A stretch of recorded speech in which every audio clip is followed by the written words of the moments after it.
after the prosthetic was sent to the lab,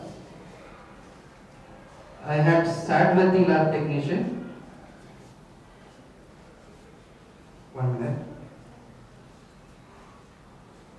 I sat with the lab technician and uh, we had checked off the buccal inclinations and the height of the pterygoid implants to get the maximum possibility of a parallelism so that the prosthetic is under the supporting polygon. Both the pterygoids we had mesially tilted, mesially chipped off, and this implant also was mesially reduced, and the pouring was done with the ortho wires so that the complete analog is completely come under the cast. And once the processes was fabricated, in this system, what we call these two implants, we will not give a processes. This is known as a technical abutment.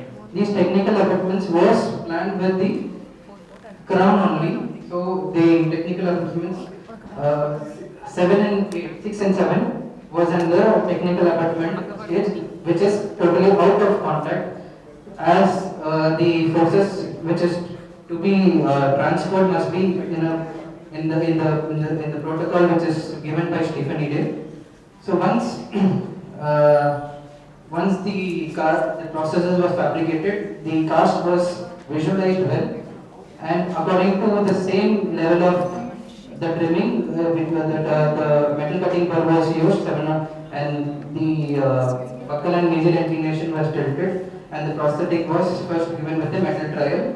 Metal trial was fitting well, and the finally after the metal trial was fit well, we had decided to go with the final crown. It was fabricated immediately because the case must be completed within 72 hours or maximum 3 days to prevent, because it is after the inflammation has happened immediately after the extraction, the osteoclastic activity is maximum in the first 2 days. So we need to give a rigid fixation for corticometal implants. So once the processes was fabricated, we use a resin modified GIC to fix the processes. The main aspect after completion of the case is the bilateral chewing aspect. So the occlusion must be determined in two ways, that is static occlusion and dynamic occlusion. In static occlusion, we used static occlusion, all the main biting pattern, that is the chewing pattern, what the protocols of the corticometal implants is. The contact must be in the supporting polygon and mostly in the mesial cusp of the parietal cusp of the first premolar, the parietal cusp of the second premolar, and only in the mesial half of the first molar. The second and third molars are a technical abutment, and the contact must not be there to prevent the equal forces, bilateral forces. So the main aspects was on both the sides, on both first quadrant and the second quadrants, the prosthetic was established in such a way that we can give a bilateral chewing pattern for a patient. It was assessed in both ways, in static and dynamic occlusion. The patient was, we used a 20 micron articulating paper. We asked the patient to protrusive and lateral movements, and also told the chewing aspect being used to articulating papers, asked the patient to chew well, and wherever the additional high points was felt, that is in the second and the third molar region, in the technical abutment region, we had reduced all the high points. The patient was comfortable on chewing on both the sides. That is, the only doubt we had, that is the placement of this first pterygoid. The first pterygoid was angulated a little more, and it was felt that it might be in the lateral pterygoid plate. That is the lateral pterygoid, there are two plates, medial pterygoid plate and lateral pterygoid plate. But we asked the patient the next day whether he is having any difficulty in opening his mouth.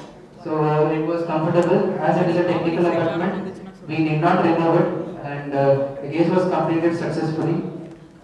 The main takeaway from this particular case scenario is, if a patient is presented in a if a patient is presented in a multiple rehabilitation manner, and in case of full mouth, if there is a compromised scenario and patient wants only to rehabilitate the lower jaw or the upper jaw, a small counseling and motivation to the patient will help him get a bilateral chewing pattern. That is the most important aspect, so that we are, end of the day, whatever the modality, whether we are going for a conventional implant or we are going for a cortical-based implant, the patient needs a teeth. And the teeth is meant for two things, basically, for function and aesthetics. So there is a basic scenario where it is said that corticobasal implants are having negative results, but it is not like that. If you are able to follow the proper protocols, what is stated, and regular follow-ups is maintained, I have done a number of cases where the results is very satisfactory in terms of aesthetics also, in terms of emergence profile for anterior tooth, and posterior rehabilitations are possible in an immediate manner, like with an immediate loading, bilateral chewing is achieved, and patient is, since we are drilling in a very small 2 mm drill, which is 2 mm first drill is the only drill used, we are removing minimal amount of bone. So the next day, if we follow up the patient has patient has very minimal difficulties, and his post-operative complaints are less. So it is not, it is an additional modality, an additional weapon to have, where conventional implants and basal implants, if we have it in an armamentarium, whenever necessary and whenever the indication is there, the modalities can be used to its full potential, and end of the day, our main aim and main motive is to do welfare for the patient and give him benefit and give him teeth for his regular masticatory function, and a good smile. Thank you.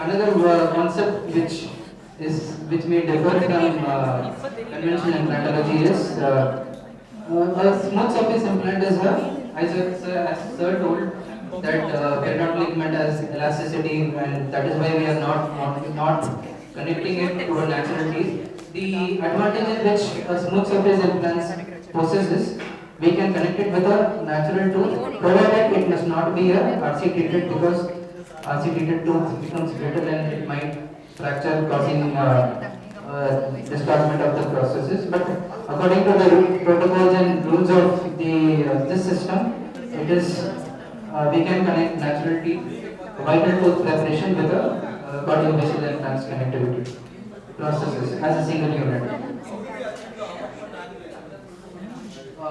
Sir, first and foremost, sir, after placement of the implant, our main aim is rigid fixation, that is